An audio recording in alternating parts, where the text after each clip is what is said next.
عز وجل لقد كان لكم في رسول الله اسوة حسنة۔ معزز حاضرین، پردہ نشین خواتین اسلام، گزشتہ خطبہ جمعہ کے اندر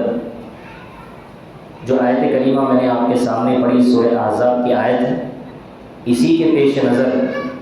یہ بات آپ کے سامنے گزری تھی کہ نبی صلی اللہ علیہ وسلم کی ساری زندگی ہم اور آپ کے لیے، پوری امت مسلمہ کے لیے ایک بہترین اور ایک کامل نمونہ اور آئیڈیل ہے۔ نبی علیہ السلام کی زندگی کا ایک بڑا گوشہ گزشتہ جمعہ یہ گزرا تھا کہ پیارے نبی صلی اللہ علیہ وسلم نے اپنی ساری زندگی زاہدانہ زندگی گزاری۔ اب زاہدانہ زندگی کا ایک اور پہلو جس کو ہم قناعت پسندی کہتے ہیں، یہ بھی نبی صلی اللہ علیہ وسلم کی ایک بہت بڑی پیاری صفت تھی کہ آپ نے ساری زندگی اللہ سبحانہ و تعالیٰ کے دیے ہوئے مال کی شکر گزاری کرتے ہوئے اللہ سبحانہ و تعالیٰ کی دی ہوئی لکھی ہوئی تقدیر پر راضی رہتے ہوئے آپ نے زندگی بسر کی۔ جب اس آیت کریمہ میں اللہ فرما رہے ہیں کہ تمہارے لیے یقیناً رسول اللہ صلی اللہ علیہ وسلم کی زندگی ایک بہترین اور کامل نمونہ ہے، تو ضرورت اس بات کی ہے کہ نبی علیہ السلام نے جس قدر زندگی اپنی بسر کی ہے وہ ساری زندگی امت مسلمہ کے لیے ایک بہترین نمونہ اور کامل نمونہ ہے، کہ اس میں سے ایک بہترین صفت جس سے متصف ہونا ہر مومن کے لیے ضروری ہے وہ ہے قناعت پسندی۔ قناعت پسندی کیا چیز ہے؟ اہل علم کہتے ہیں کہ اگر لغوی اعتبار سے دیکھا جائے تو قناعت پسندی کہتے ہیں راضی رہنا، عربی زبان کے اندر کہتے ہیں راضی رہنا، لیکن جب شریعت کے اندر معنی اگر ہم تلاش کریں تو اہل علم بتاتے ہیں کہ اللہ سبحانہ و تعالیٰ کی لکھی ہوئی تقدیر پر انسان کو راضی رہنا چاہیے۔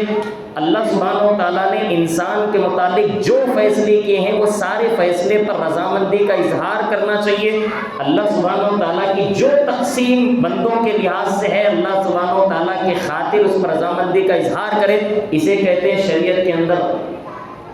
اگر ہم کہیں کہ یہ قناعت پسندی ہے۔ اسی کے یہی موضوع آج میرا ہے۔ قرآن و حدیث کی روشنی میں انشاءاللہ چند باتیں اس کے تعلق سے ہم سننے کی کوشش کریں گے۔ نبی صلی اللہ علیہ وسلم نے ایک حدیث کے اندر جو ترمذی کی روایت، نبی علیہ السلام دیکھیے اپنے لیے جو آپ نے پسند کیا تھا لوگوں کے لیے بھی سبحان اللہ آپ نے وہی چیز پسند کیا ہے۔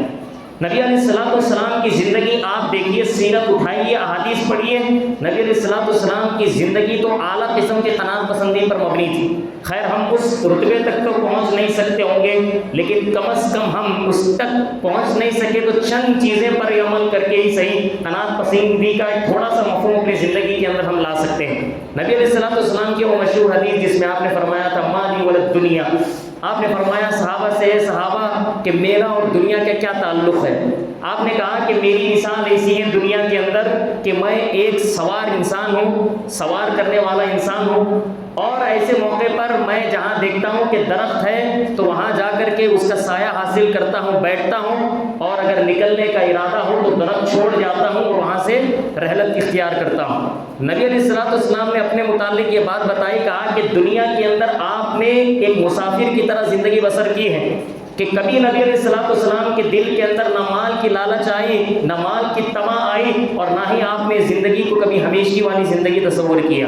نبی علیہ السلام ہمیشہ دنیا کے ہر چیز کو فانی سمجھتے، حقیر سمجھتے، کمزور کمتر سمجھتے، اور نبی علیہ السلام نے ایسی زندگی کو اختیار کرنے کا حکم بھی نبی علیہ السلام نے ایک مثال سے دیا ہے۔ یہ حدیث ابن ماجہ کی ہے جس میں نبی علیہ السلام نے قناعت پسندی کا اتنا بہترین مفہوم آپ نے بیان کیا۔ آپ نے کہا انہ یکفی احدکم مثل زاد الراکب، نبی علیہ السلام نے کہا کہ تم میں سے ہر ایک انسان کو بس اتنی روزی کافی ہے، اتنی روزی کافی ہے جتنی روزی کے ایک انسان اپنے اگر اس کی سواری اگر گھوڑا ہے، اس کی سواری اگر اونٹ ہے، اونٹ کے اوپر جتنا سامان انسان لاد سکتا ہے، گھوڑے پر جتنا سامان آ سکتا ہے، اتنا سامان ایک انسان کو زندگی بسر کرنے کے لیے کافی ہے۔ نبی علیہ السلام یہ مفہوم بیان کر رہے ہیں، یعنی انسان اگر اس میں بھی قناعت اگر کر جائے گا تو کر سکتا ہے، یہ ممکن ہے۔ یہ نبی علیہ السلام بات بتلا رہے ہیں۔ ارے حدیث میں تو آپ نے یہ صراحت کے ساتھ بات بتائی، ترمذی کی حسن روایت ہے کہ جس میں نبی علیہ السلام نے فرمایا من اصبح منکم آمنا فی سربہ معافا فی جسدہ عنده قوت یومہ فکأنما حیزت له الدنیا بحذافیرها۔ نبی علیہ الصلوۃ والسلام نے فرمایا کہ تم میں سے کوئی ایک انسان جب صبح سویرے اپنے بستر سے اٹھتا ہے تو امن کی حالت کے اندر کوئی اٹھا، چین سکون کی زندگی پاتے ہوئے اٹھا اور اسے کسی بھی قسم کا خوف نہیں رہا۔ دوسری چیز معافن فی جسدہ، اس کے جسم کے اندر کسی بھی قسم کا کوئی مرض نہیں، کوئی تکلیف نہیں، کوئی پریشانی نہیں۔ تیسری چیز آپ نے کہا کہ اس پورے ایک دن کی روزی اگر اللہ تعالیٰ نے اس کو دے رکھی ہے اور اسے معلوم ہے کہ آج کے دن کی روزی میرے پاس میرے ہاتھ میں موجود ہے، نبی علیہ الصلوۃ والسلام اس کو تعبیر ان الفاظ میں کر رہے ہیں کہ پوری دنیا سمیٹ کر کے ایسے انسان کو عطا کر دی گئی۔ یعنی یہ تین چیزیں انسان کو مل جائیں تو کافی ہے کہ پہلی چیز تو یہ ہے کہ امن والی زندگی، کسی کا خوف نہیں سوائے اللہ کے۔ دوسری چیز آپ کہہ رہے ہیں کہ انسان کے جسم کے اندر اللہ نے تندرستی عطا فرمائی ہے، اور تیسری چیز یہ کہ آج کے دن کی روزی انسان کو ملی ہوئی ہے۔ تو الحمدللہ یہ انسان دنیا کا، اگر ہم یہ لفظ سے تعبیر کریں تو شاید غلط نہ ہوگا کہ دنیا کا الحمدللہ یہ انسان بادشاہ ہے، یہ بادشاہ ہے۔ تو بادشاہ کی بات ایک حدیث یاد آئی کہ ایک صحابی عبداللہ ابن عمرو بن العاص رضی اللہ تعالیٰ عنہ کے پاس ایک شخص آئے، آ کر کے انہوں نے اپنے فقر و فاقے کی شکایت کرنے لگے، کہا کہ میں بہت غریب انسان، فقیر انسان۔ تو ایسے موقع پر انہوں نے وہ شخص سے یہ سوال کیا، کہا کہ ذرا یہ بتاؤ کہ تمہارے پاس بیوی ہے کیا؟ تو ایسے موقع پر وہ شخص نے کہا کہ ہاں میرے پاس بیوی ہے۔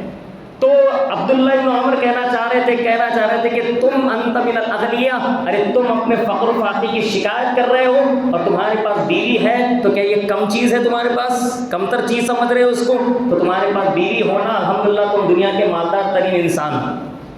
پھر اس کے بعد میں وہ شخص خود سے کہنے لگا میرے پاس صرف بیوی نہیں ہے بلکہ میرے پاس خادم بھی ہے جو میری خدمت کرنے والا ہے۔ تو ایسے موقع پر عبداللہ ابن عمرو ابن العاص رضی اللہ تعالیٰ عنہ نے کہا ارے بیچارے، فقر و فاقہ تو دور کی بات ہے، انت من الملوک، تو دنیا کا ایک بادشاہ۔ یعنی ایک انسان کے پاس اگر بیوی ہے، ایک انسان کے پاس گھر کے اندر خادم یا خادمہ ہے، تو اسے تصور کر لینا چاہیے کہ الحمدللہ اللہ تعالیٰ نے اس کو ایک معنی میں بادشاہ عطا فرمائی ہے، وہ ایک بادشاہ ہے۔ تو سمجھ لیجیے اس کو کہتے ہیں اصل میں قناعت پسندی کا جو تصور نبی صلی اللہ علیہ وسلم نے دیا اور صحابہ کرام نے جو مفہوم سمجھا ہے اس کو حدیثوں کے اندر بیان فرمایا۔ اس کا ہرگز یہ مطلب نہیں ہے قناعت پسندی کا مطلب انسان محنت نہ کرے، روزی روٹی کمانے کے لیے گھر سے باہر نہ نکلے، یہ شریعت نے کبھی مفہوم بیان اس کا نہیں کیا ہے، بلکہ نبی علیہ الصلوۃ والسلام نے رزق کی تلاش میں انسان کو تبودو کرنے کا حکم دیا اس حدیث کے اندر۔ ویسے تو کئی دلائل ہیں، ایک حدیث ابن ماجہ کی حدیث ہے، نبی علیہ الصلوۃ والسلام نے لوگوں سے خطاب کرتے ہوئے فرمایا ایھا الناس، اے لوگوں، اتقوا اللہ واجملوا فی الطلب۔ پہلی نصیحت نبی علیہ الصلوۃ والسلام نے کہا کہ اللہ سبحانہ و تعالیٰ سے ڈرتے رہو، اور جو تم رزق حاصل کرنے کے لیے اپنے گھروں سے نکلو گے تو ایسے موقع پر اچھے انداز میں، بھلے انداز میں، حلال انداز میں تم اس کو طلب کرنے کی کوشش کرو۔ پھر آگے آپ نے فرمایا فَإِنَّ نَفْسًا لَن تَمُوتَ حَتَّى تَسْتَوْفِيَ رِزْقَهَا۔ آپ نے فرمایا کہ کوئی بھی انسان، کوئی بھی جان اس وقت تک فوت نہیں ہو سکتی، مر نہیں سکتی جب تک کہ اس کے رزق کا سامان ختم نہ ہو جائے۔ وَإِنْ أَقْطَعَ عَنْهَا، آپ نے یہ بھی بتایا، کہا کہ رزق طلب کرتے کرتے ایک وقت ایسا آ گیا کہ مان لیے کہ رزق کے دروازے کنجیاں کم ہونے لگی یا بند ہونے لگی، رزق آنا بند ہو گیا اس کے گھر کے اندر۔ آپ نے فرمایا فَاتَّقُوا اللَّهَ أَجْمِلُوا فِي الطَّلَبِ، وہی نصیحت دوبارہ آپ نے کی، اللہ سے ڈرتے رہو اور حلال جو چیز ہے اسی کو اختیار کرنا۔ خُذُوا مَا حَلَّ وَدَعُوا مَا حَرَّمَ، آپ نے کہا اللہ نے جس چیز کو حلال کیا اسی کو لے لو اور جس کو حرام قرار دیا اس سے پوری طریقے سے بچ جانا۔ نبی علیہ الصلوۃ والسلام یہ مفہوم بیان کر رہے ہیں کہ قناعت پسندی ایک انسان مالدار ہوتے ہوئے بھی اختیار کر سکتا ہے، اور جب فقر و فاقے کی زندگی چل رہی ہے تب بھی وہ انسان قناعت پسندی اختیار کرے۔ پہلے ہم یہی بتاتے ہیں کہ دنیا کا مالدار انسان بھی قناعت پسند ہو سکتا ہے اور دنیا کا سب سے کمتر اور فقیر انسان بھی قناعت پسندی کی صفت کو اختیار کر سکتا ہے، لیکن ہر دو صورت کے اندر اجملوا فی الطلب، نبی علیہ الصلوۃ والسلام نے کہا صرف حلال راستے ہی کو رزق کا سامان انسان کو بنانے کی ضرورت۔ آگے چلتے ہیں، موضوع کا ایک پہلو یہ بھی ہے کہ قرآن و حدیث کے اندر جو فضائل بیان کیے گئے قناعت پسندی کے، کہ اگر ایک انسان اللہ کی تقسیم سے راضی ہو جائے دل زبان سے تو الحمدللہ کتنی فضیلتیں اسے نصیب ہوتی ہیں۔ پہلی فضیلت تو مشہور حدیث مسلم کی ہے جس میں نبی علیہ الصلوۃ والسلام نے فرمایا قد افلح من اسلم ورزق کفافا وقنعه اللہ بما آتاہ۔ نبی علیہ الصلوۃ والسلام نے فرمایا کہ جس انسان کے اندر یہ تین چیزیں داخل ہو جائیں الحمدللہ دنیا اور آخرت کے اندر یہ انسان کامیاب ہو گیا۔ نبی علیہ الصلوۃ والسلام نے کامیابی کا پروانہ جاری کر دیا اگر کسی انسان کے اندر یہ 3 چیزیں آ جائیں۔ آپ نے سب سے پہلے کہا من اسلم، جو انسان اسلام قبول کر جائے، مسلمان انسان ہے وہ، الحمدللہ دنیا اور آخرت کی کامیابی نصیب ہو۔ دوسری چیز ورزق کفافن، یعنی یہ لفظ بتلا رہا ہے عربی زبان کا کہ اللہ سبحانہ و تعالیٰ اپنی طرف سے بندے پر فضل کرتے ہوئے جتنی ضرورت اس کی تھی رزق کی، اتنا ہی رزق اللہ تعالیٰ نے اس کو عطا فرمایا، اس سے بڑھ کر نہیں دیا، اس سے کم نہیں دیا، جتنی ضرورت تھی بقدر کفاف اللہ نے اس کو رزق عطا فرمایا۔ اور تیسری چیز، جتنا رزق دیا ہے، اب مرحلہ یہ آیا انسان کی زندگی کے اندر کہ جو اللہ نے اس کے حق میں فیصلہ کیا، تقسیم کی، اس کو پورے طریقے سے زبان اور دل سے راضی رہا، قناعت پسندی کیا، الحمدللہ دنیا اور آخرت کے اندر یہ انسان کامیاب ہو۔ لہٰذا جتنا رزق انسان کو مل رہا ہے، اس کے ہاتھ میں پیسہ ہے، تو الحمدللہ اس سے رضامندی کا اظہار کرنا یہ قناعت پسندی ہے اور دنیا اور آخرت کی کامیابی کی کنجی ہے۔ اور دوسری چیز، دوسری فضیلت کہ اگر انسان اس صفت کو اختیار کر جائے تو الحمدللہ اللہ سبحانہ و تعالیٰ کی محبت کے ساتھ وہ لوگوں کی محبت کا بھی مستحق قرار پاتا ہے۔ نبی علیہ الصلوۃ والسلام کی حدیث گرچہ کے متکلم فی ہے، بعض علم میں صحیح بعض علم میں ضعیف بھی قرار دیا ہے، لیکن یہ حدیث نبی علیہ الصلوۃ والسلام کے جس میں آپ نے فرمایا اذھب فی الدنیا یحبک اللہ، نبی علیہ الصلوۃ والسلام نے فرمایا کہ دنیا کے اندر زاہد بن کے زندگی گزارو جیسے نبی نے زندگی گزاری صلی اللہ علیہ وسلم یا اس قدر، تو آپ فرما رہے ہیں کہ اللہ سبحانہ و تعالیٰ تم سے محبت کرنے لگ جائیں۔ دنیا بھی زاہد، پھر واپس سے زاہدانہ زندگی کا مطلب کیا ہے؟ انسان کے پاس مال ہے اور وہ انسان صرف اللہ کی راہ میں مال کو خرچ کرتا جا رہا ہے، لیکن وہ انسان دنیا کے لیے جمع پونجی نہیں کر رہا، آخرت کی جمع پونجی اس کے ذریعے سے کر رہا ہے۔ دنیا میں جتنے بھی چیز اللہ نے اس کو عطا کی ہے، آخرت کے سر و سامان کے لیے اس کو استعمال کر رہا ہے، اس کو کہتے ہیں زاہدانہ زندگی، یہ ہے زہد۔ تو آپ فرما رہے ہیں اگر کوئی انسان ایسی زندگی گزار کرے گا اللہ سبحانہ و تعالیٰ کی محبت مل جائے گی۔ اور دوسری چیز، لوگوں کے ہاتھ میں جو مال ہے، لوگوں کے ہاتھ میں جو سرمایہ ہے دنیا کا، اس سے بے نیازی اگر تم اختیار کر جاؤ گے تو لوگ خود بخود تم سے محبت کرنے لگ جائیں گے۔ لہٰذا لوگوں کی بھی محبت، اللہ سبحانہ و تعالیٰ کی محبت ہے وہ جس کے دل کے اندر نہ مال کی تڑپ ہے، نہ لالچ ہے، نہ دنیا کی لالچ۔ ایک نقطہ ہے نے اس کے اندر یہ ذکر کیا ہے کہ دیکھیے ایک انسان کا دل دنیا کے مال کے محبت سے خالی ہے۔ اب جیسے ایک قاعدہ ہے شریعت کا جس کو کہتے ہیں الجزاء من جنس العمل، انسان جیسے دنیا کے اندر کام کرے گا، عمل کرے گا، اسی کے بدولت اللہ سبحانہ و تعالیٰ اس کو ثواب یا عقاب دے گا۔ تو انسان کا دل مثال کے طور پہ مال کی محبت سے خالی ہے، اب اللہ سبحانہ و تعالیٰ ایسے خالی دل کے اندر اپنی محبت کو داخل کرتا ہے، وہ انسان اللہ سبحانہ و تعالیٰ سے محبت کرنے لگتا ہے، اللہ اس سے محبت کرنے لگ جاتے ہیں۔ تو لہٰذا دل کو خالی نہ رکھنا بلکہ دل کو اللہ کی محبت سے بھرنا ہے، تو دنیا کے اندر زاہدانہ زندگی گزارنا ضروری ہے۔ اس کے علاوہ ایک اور چیز ہے جو کامیابی ہی کی بات ہے، ترمذی کی حدیث ہے کہ جس میں نبی علیہ الصلوۃ والسلام نے فرمایا کہا کہ دیکھیے انسان کی زندگی سب سے بہترین زندگی کون سی ہے، آپ نے قرار دیا اس حدیث کے اندر، آپ نے کہا طوبی لمن ہدی للاسلام وکان عیشہ کفافا وقناعۃ، وہی مفہوم ہے تقریباً۔ نبی علیہ الصلوۃ والسلام نے کہا کہ وہ انسان کی زندگی سب سے بہترین زندگی ہے جس کو اللہ سبحانہ و تعالیٰ نے اسلام کی ہدایت سے مالا مال کیا، اور دوسری چیز وَكَانَ عَيْشُهُ كَفَافًا وَقَنَاعًا، اور دوسرا یہ کہ کفاف بد رزق اس کو ملا، اور تیسرا یہ کہ اس کے اندر وہ قناعت پسندی کو اختیار کیا۔ تو یہ زندگی سب سے بہترین زندگی نبی علیہ الصلوۃ والسلام نے سبحان اللہ اس کو قرار دیا۔ ایک اور معنی اگر ہم کہیں طوبیٰ کا جو معنی اہل علم نے ذکر کیا ہے، طوبیٰ کا ایک معنی تو کیا ہے؟ بہترین زندگی، ایک اور معنی طوبیٰ جنت کو بھی طوبیٰ کہتے ہیں۔ تو اس حدیث کے اندر یہ اشارہ بھی ہے سبحان اللہ کہ جو انسان قناعت پسندی اختیار کرتا ہے اس کے لیے پکی جنت ہے۔ طوبیٰ کا ایک معنی جنت، تو جنتی انسان ہے جو اس صفت کو اختیار کرتا ہے۔ ایک اور چیز دیکھیں یہاں پر، اگر ہم قناعت پسندی اختیار کرتے ہیں تو الحمدللہ اس کے ذریعے سے گرچہ ہمارے پاس مال کم ہو لیکن اس مال کمی کے اندر بھی اللہ اتنی برکت عطا فرماتا ہے اور انسان کو الحمدللہ مالدار بنا دیتا ہے۔ اس کی دلیل کیا ہے؟ نبی علیہ الصلوۃ والسلام کی حدیث جس میں آپ نے فرمایا بخاری مسلم کی، آپ نے کہا لیس الغنی عن کثرت العرض، آپ نے اسی چیز کو قرار دیا، کہا کہ دنیا کا مال انسان کے پاس اگر ہے تو یہ مالداری نہیں ہے، آپ نے فرمایا ولکن الغنی غنی النفس، لیکن حقیقی مالداری اگر ہے تو وہ دل کی مالداری ہے۔ یعنی اللہ سبحانہ و تعالیٰ انسان قناعت پسند جو انسان ہے قانع، اللہ سبحانہ و تعالیٰ ایسے انسان کو دل کی مالداری عطا فرما رہے ہیں، اور دل کی مالداری حقیقی مالداری ہے۔ تو مال کی مالداری کچھ نبی علیہ الصلوۃ والسلام نے اس کو قرار نہیں دے رہے ہیں۔ اور ایک روایت کے اندر نبی علیہ الصلوۃ والسلام نے جو بات بتائی، موضوع کیا ہے؟ مالدار بنا دیتا ہے انسان کو یہ قناعت پسندی۔ اس کی دلیل نبی علیہ الصلوۃ والسلام نے فرمایا، یا ابن آدم، اے آدم کے اولاد، ارضا بما قسم اللہ لک، اللہ تعالیٰ نے تیرے لیے جو بھی تقسیم کیا ہے اس سے راضی ہو جا، تکن اغنی الناس، لوگوں میں سب سے زیادہ مالدار تو ہی بن جائے گا۔ لوگوں کے درمیان سب سے مالدار انسان وہ بن جائے گا انشاءاللہ جو اللہ سبحانہ و تعالیٰ کی دی لکھی ہوئی تقدیر پر راضی ہو جائے۔ اور ایک چیز، جب بات رضامندی کی چل رہی ہے تو اللہ سبحانہ و تعالیٰ بھی سبحان اللہ ایسے بندے سے راضی ہو جاتا ہے جو قناعت پسندی بھی اختیار کرتا ہے۔ اور اگر ہم یہ کہیں کہ دنیا اور آخرت کی تمام نعمتوں میں سب سے اول ترین نعمت اللہ سبحانہ و تعالیٰ کی ہے، سب سے بڑی نعمت ہے، تو وہ اللہ سبحانہ و تعالیٰ کی رضامندی ہے کہ اللہ تعالیٰ کسی بندے سے راضی ہو جائے۔ یہ رضامندی انسان کو آسانی سے مل جائے گی جو قناعت پسندی اختیار کرتا ہے۔ ایک حدیث میں نبی علیہ الصلوۃ والسلام نے فرمایا، ان عظم الجزاء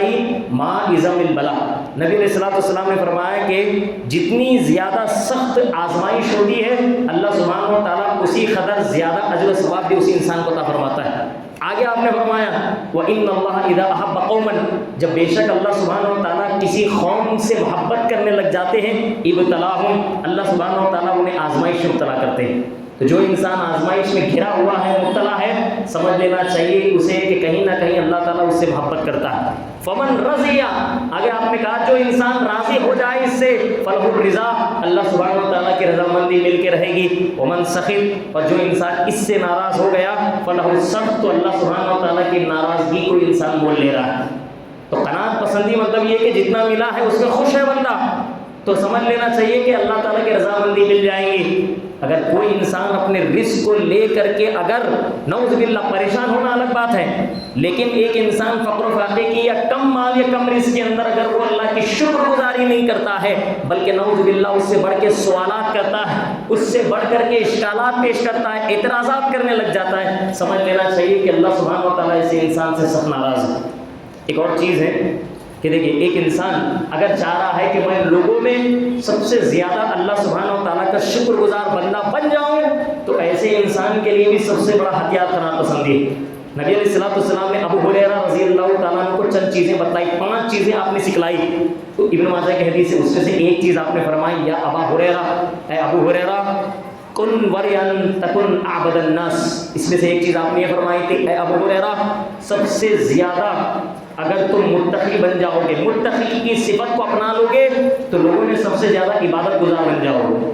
یعنی نبی علیہ الصلوۃ والسلام بتلا رہے ہیں کہ وسیلہ کیا ہے سب سے زیادہ عبادت کرنے کا، تو آپ کہہ رہے ہیں کہ انسان متقی بن جائے، وہ خود بخود دنیا کا سب سے بڑا عابد انسان۔ آگے آپ بتلا رہے ہیں کہ وَكُنْ قَنِيًا تَكُنْ أَشْرَ النَّاسِ، آپ نے کہا کہ ابو ہریرہ قناعت پسندی کو اختیار کر جاؤ، لوگوں میں سب سے زیادہ اللہ کے شکر گزار بندے بن جاؤ۔ الحمدللہ اگر قناعت پسندی اختیار کر جائے گا انسان، تو ہر ہمیشہ ہر لمحے اس کی زبان پر اللہ سبحانہ و تعالیٰ کی ثنا اور حمد رہے گی، شکر گزاری رہے گی۔ تو یہ سب سے بڑی عبادت کا ذریعہ وسیلہ اللہ کس کو بنا رہے ہیں؟ تاکہ قناعت پسندی کو بنا رہے ہیں۔ اس کے علاوہ ایک اور چیز جیسے بات گزری، رزق میں اللہ سبحانہ و تعالیٰ انسان کے رزق کے اندر کشادگی عطا فرماتا ہے۔ اس میں سے ایک دلیل یہ ہے، حکیم ابن حزام رضی اللہ تعالیٰ عنہ خود فرماتے ہیں، یہ حدیث بخاری مسلم کی ہے، وہ ایک مرتبہ آئے نبی علیہ الصلوۃ والسلام سے، آ کر کے انہوں نے ایک چیز مانگی، نبی علیہ الصلوۃ والسلام نے دے دیا۔ دوسری بار آئے کچھ چیز مانگی، نبی علیہ الصلوۃ والسلام نے عطا کر دیا۔ تیسری مرتبہ آئے، نبی علیہ الصلوۃ والسلام نے اس مرتبہ بھی ان کو مال دے دیا۔ تیسری بار دینے کے بعد آپ نے ان سے کہا، یا حکیم، اے حکیم، ان ھذا المال خضرۃ حلوۃ، یقین جانو بے شک یہ جو مال تم مانگ رہے ہو حکیم، یہ دنیا کی سب سے زیادہ ہریالی چیز ہے، سرسبز و شاداب چیز ہے۔ آگے آپ نے فرمایا فمن اخذہ بطیب نفس، ہاں اگر انسان کے پاس خود بخود مال چل کے آ رہا ہے اور وہ انسان دل کے اندر مال کی لالچ نہ رکھتے ہوئے اسے حاصل کر رہا ہے، بورک لہ فیہ، ایسے مال کے اندر اللہ تعالیٰ برکت عطا فرماتا ہے۔ تو دیکھیے یہ خود حدیث بتلا رہی ہے، صحابی کو نصیحت کر رہے ہیں نبی علیہ الصلوۃ والسلام کہ انسان مال کما بھی رہا ہے، رزق کے دروازے الحمدللہ کشادہ ہیں اس کے اوپر، لیکن وہ کبھی مال کی محبت میں مال کو نہیں کما رہا ہے بلکہ ضرورت سمجھ کر کے اسے کما رہا ہے، تو انشاءاللہ جتنی بھی روزی اس کے پاس ہے اللہ سبحانہ و تعالیٰ وہ سارے مال کے اندر برکت عطا فرماتا ہے۔ لیکن اگر اس کے برعکس مال بھی کما رہا ہے اور زیادہ مال بھی ہے اور زیادہ کی لالچ ہے اس کے پاس، جمع کر کے رکھنے کی نیتیں ہیں اس کے پاس، تو نبی علیہ الصلوۃ والسلام نے اسی کے بعد حکیم رضی اللہ تعالیٰ عنہ سے یہ بھی فرمایا وَمَنْ أَخَذَهُ بِإِشْرَافِ نَفْسٍ، اور جو انسان لالچ اور طمع کے ذریعے سے مال حاصل کرنے کی کوشش کرے لَمْ يُبَارَكْ لَهُ فِيهِ، ایسے مال کے اندر اللہ تعالیٰ برکت نہیں عطا فرماتا۔ آگے آپ نے مثال سمجھائی، کہا کہ ایسے انسان کی مثال ایسی ہے كَانَ كَالَّذِي يَأْكُلُ وَلَا يَشْبَعُ، یہ انسان ہمیشہ کھاتا رہے گا، کبھی یہ انسان سیراب نہیں ہوگا، ہمیشہ کھاتا رہے گا لیکن پیٹ اللہ سبحانہ و تعالیٰ کبھی اس کو بھریں گے نہیں، اور وہ انسان ہمیشہ پیٹ کے خالی ہونے کی شکایت کرتا پھرے گا۔ تو سمجھ لینا چاہیے کہ اگر انسان کھا رہا ہے اور اس کا پیٹ بھر جائے، اگر یہ انسان چاہ رہا ہے تو سمجھ لیجیے کہ قناعت پسندی کی صفت کو اختیار کرنا اس کے لیے ضروری ہے۔ اگر ہم نقصانات کی بات کہیں کہ کیا نقصان ہے کہ اگر انسان اس چیز کو نہ اپنائے، ایک پہلو ہوتا ہے، ایک فضیلت ہوتی ہے اور اس کا ایک دوسرا پہلو وعید بھی ہوتی ہے، وعید کو بھی جاننا ضروری ہے۔ وہ وعید کیا ہے؟ ایک حدیث میں نبی علیہ الصلوۃ والسلام نے فرمایا، مسلم کی حدیث سے آپ نے کہا من سأل الناس اموالهم تکسرا، نبی علیہ الصلوۃ والسلام نے کہا جو انسان لوگوں سے مال مانگتا ہے تاکہ وہ مال میں زیادتی کرے، اپنے تکسرا مطلب ہوتا ہے کہ اپنے مال کے اندر زیادہ کمانے کی چکر میں لوگوں سے مال مانگتا پھر رہا ہے، فَإِنَّمَا يَسْأَلُ جَمْرًا، نبی علیہ الصلوۃ والسلام نے کہا وہ انسان مال نہیں مانگ رہا، حقیقت میں وہ انسان جہنم کا ایک ٹکڑا لوگوں سے مانگ رہا ہے، یسأل جمرًا۔ آپ نے فرمایا فَلْيَسْتَخِرْ أَوْ لِيَسْتَكْثِرْ، اب انسان کو چاہیے کہ یہ جہنم کا انگارہ زیادہ کرے، بڑا کرے یا چھوٹا کرے، اب اس کے حق میں ہے، وہ اس کے فیصلہ کرے۔ تو نبی علیہ الصلوۃ والسلام نے یہ بات بتائی، کہا کہ وہ انسان مال تو لے رہا ہے اپنے ہاتھ کے اندر، لیکن یہ مال کل قیامت کے دن جہنم کا انگارہ بننے والا ہے۔ لہٰذا آپ نے اس حدیث کے اندر یہ اشارہ دیا، اگر ایک انسان صرف یہ نیت ہے اس کی کہ مال لے رہا ہے تاکہ وہ مال میں اضافہ کرے، تو نعوذ باللہ یہ صفت اپنے آپ کو وعید کو لامستحق قرار دیا۔ لیکن کوئی انسان ضرورت مند ہے لیکن اپنی ضرورت کے بقدر لوگوں سے مانگ رہا ہے، وہ انسان الحمدللہ اس وعید کے اندر وہ انسان نہیں آتا ہرگز۔ اپنی ضرورت کے تحت کوئی مانگ رہا ہے، اپنا حق مانگ رہا ہے اس سے بڑھ کر کے، تو الحمدللہ یہ وعید کے اندر وہ انسان ہرگز نہیں آئے گا۔ اچھا، اس کی میں مثال دیتا ہوں آپ کو، جیسے ایک روایت کے اندر قبیصہ رضی اللہ تعالیٰ عنہ کی روایت مسلم کی ہے، صحیح مسلم کی حدیث،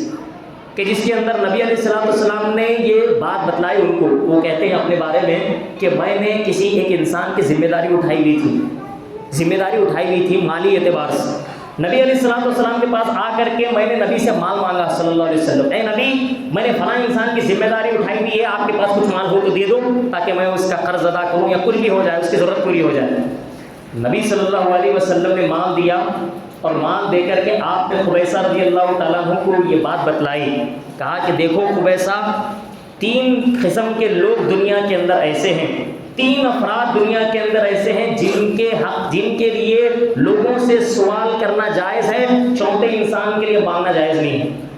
چوتھا انسان لوگوں سے مالتا پھرتا نہیں رہے گا، مجھے دے دو میں غریب ہوں، یہ نہیں کہہ سکتا انسان۔ تو آپ فرما رہے کہ اس میں سے 3 اشخاص کون ہیں؟ پہلی بات آپ نے بتائی، کہا کہ پہلا شخص وہ ہے جیسے کہ تم ہو، یعنی اگر کوئی انسان کسی دوسرے انسان کی ذمہ داری اٹھایا ہوا ہے مال کی، تو وہ دوسروں سے جا کر کے کہہ سکتا ہے کہ مال دے دو تاکہ میں فلاں انسان کی ذمہ داری کو ادا کر سکوں۔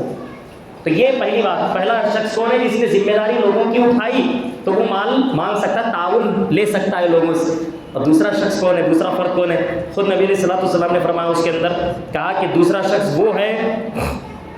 جس کے اوپر آفت آ پڑی ہو، مثال کے طور پہ کاروبار تھا یا اس کے پاس کھیت تھا، ایسی آفت پڑ گئی کہ اس کے سارے مال کو اس آفت نے برباد کر دیا، تباہ کر دیا،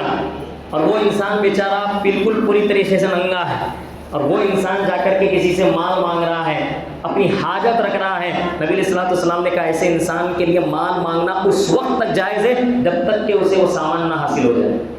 تیسرا شخص کون ہے؟ آپ نے فرمایا، کہا کہ وہ انسان جو واقعتاً فقر و فاقے میں مبتلا انسان ہے، مال کا بڑا محتاج ہے۔ اور نبی علیہ الصلوۃ والسلام نے یہ بھی کہا اس کے اندر، کہا کہ افراد لوگوں میں 3 عقل مند انسان اٹھے اور گواہی دیں کہ ہاں واقعتاً یہ فقر و فاقے والا انسان ہے، تو اس میں گواہی بھی طلب کی نبی علیہ الصلوۃ والسلام نے۔ 3 اشخاص جو عقل مند ہیں، تو وہ اٹھیں اور کہیں کہ یہ انسان غریب ہے، اس کی مدد کرو، امداد کرو اس کی،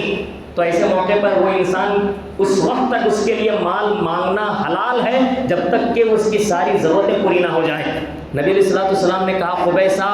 ان 3 افراد کے علاوہ اگر کسی کی عادت لوگوں سے ہر ہمیشہ مانگنے کی ہے، اپنے آپ کو نعوذ باللہ جھوٹا ثابت کر رہا ہے وہ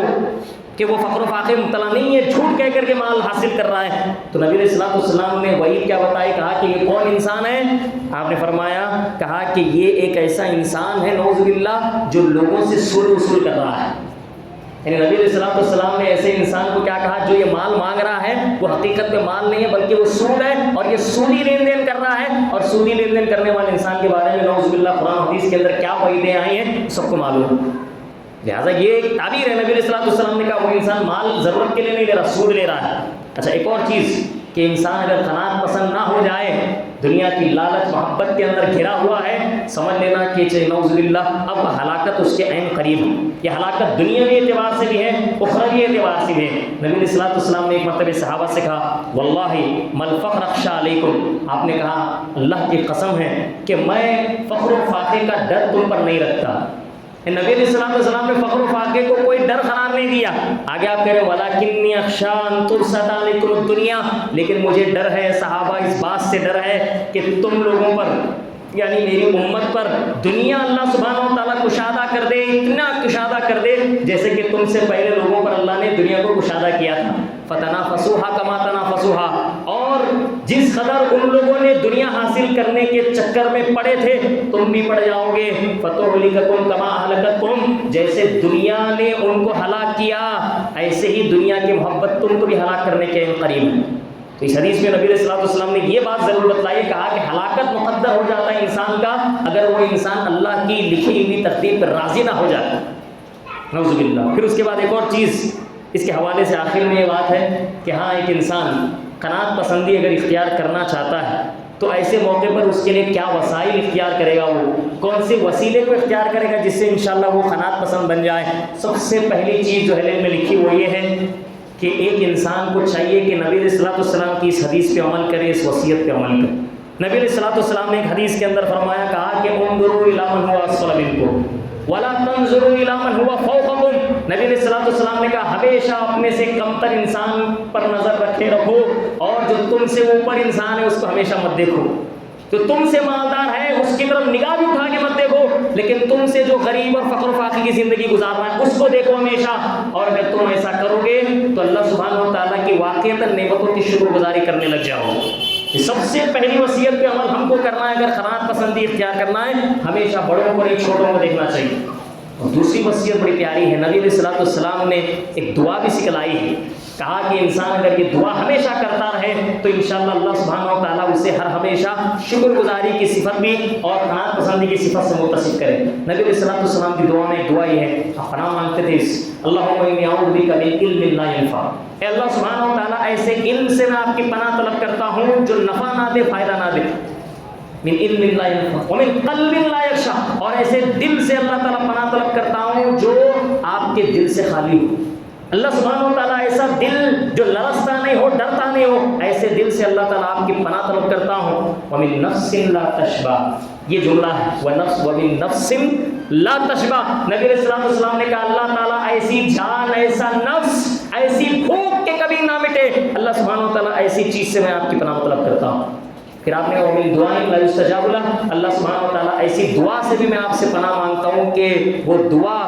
نعوذ باللہ قبول نہ ہو جائے، اللہ سبحانہ و تعالیٰ آپ کی نگاہ، آپ کی بارگاہ میں اس کو رد کر دیا جائے، ایسی دعا سے اللہ تعالیٰ میں آپ کی پناہ طلب کرتا ہوں۔ تو یہ بڑی چیز ہے، بہترین چیز ہے کہ ایک انسان کو ہمیشہ اپنے سے کمتر کو دیکھنا ہے، اور دوسرا یہ دعا کو انشاءاللہ ہمیشہ اللہ سے کرتے رہنا ہے۔ اس کے ذریعے سے الحمدللہ اللہ سبحانہ و تعالیٰ انسان کو قناعت پسندی پر انشاءاللہ تعالیٰ راغب کر دے گا، اور اللہ سبحانہ و تعالیٰ وہ اسی راستے پر انسان کو چلائے گا۔ یہی چند باتیں تھیں جو اس موضوع سے متعلق مجھے آپ کے سامنے رکھنی تھی۔ اللہ دعا ہے اللہ سبحانہ و تعالیٰ ہم سب کو جو باتیں ہم نے قناعت پسندی کے متعلق آج اس خطبہ جمعہ میں سنے ہیں، اللہ سبحانہ و تعالیٰ سننے سے کہیں زیادہ بڑھ کر ایسی بہترین اخلاقی صفت کو ہم اپنی زندگی کے اندر لانے کی اللہ ہمیں کوشش اللہ سبحانہ و تعالیٰ کرنے کی توفیق نصیب فرمائے، آمین۔ اللہ سبحانہ و تعالیٰ ہمارے دلوں کو بھی پوری طریقے سے مال کی لالچ اور محبت سے خالی رکھے. اللہ سبحانہ و تعالیٰ صرف ہمارے دل کے اندر اللہ سبحانہ و تعالیٰ آخرت کی طرف اللہ تعالیٰ پیدا فرمائے. آمین وقل قولی ھذا واستغفر اللہ لی ولکم ولسائر المسلمین انہ هو الغفور الرحیم.